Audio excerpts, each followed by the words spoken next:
Los liberales clásicos no creen, en general, hay distintas discusiones en esto, pero en general no creen que la riqueza tenga algo que ver con la libertad.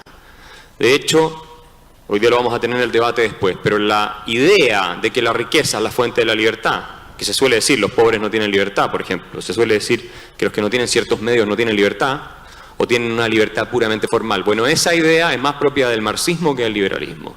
Aun cuando hay corrientes que hoy día se denominan liberales, como Amartya Sen y otros pensadores, que sostienen que tienes que tener ciertas capacidades básicas para perseguir tus fines, de lo contrario no eres libre.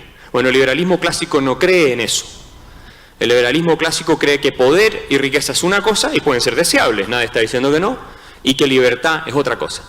El concepto de libertad desde el punto de vista de la tradición clásica es un concepto político.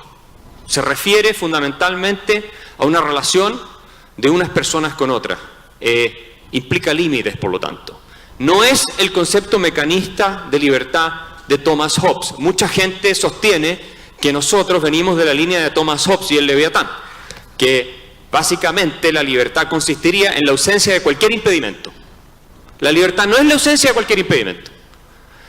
Desde el punto de vista de esta tradición, la libertad es la ausencia de coacción arbitraria por parte de terceros, que es otra cosa.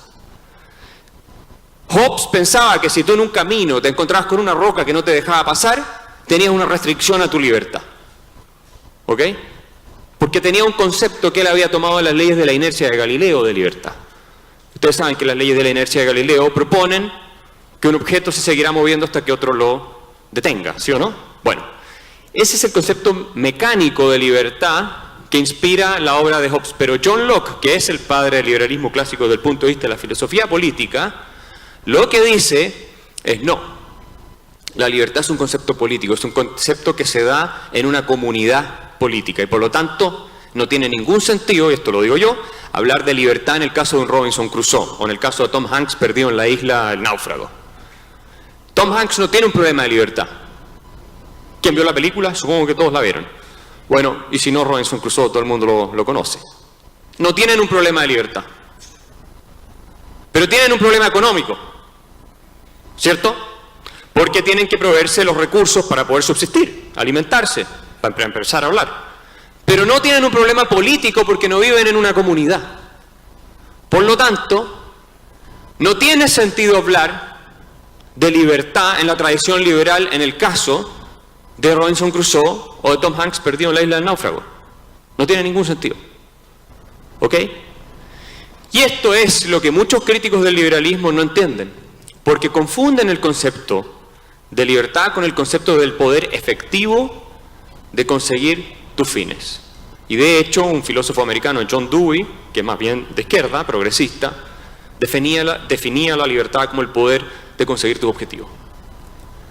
Cuando tú entiendes la libertad como el poder efectivo de conseguir tus fines, necesariamente la estás identificando con capacidades, y dentro de esas capacidades implica la posibilidad de que tú tengas medios materiales. Entonces la promesa socialista es: yo los haré libres en la medida en que yo les voy a proveer a ustedes de bienes materiales, porque obviamente el rico tiene más libertad porque tiene más opciones que el que tiene menos. Sin embargo, si ustedes son esclavizados por un multimillonario, digamos, o por un rey que les da todas las comodidades materiales y viven en el palacio, son menos libres que una persona que vive en el campo, muy pobre, y que dentro de los escasos recursos que tiene puede elegir qué fines va a perseguir. ¿Sí o no? La libertad y la riqueza son cosas distintas.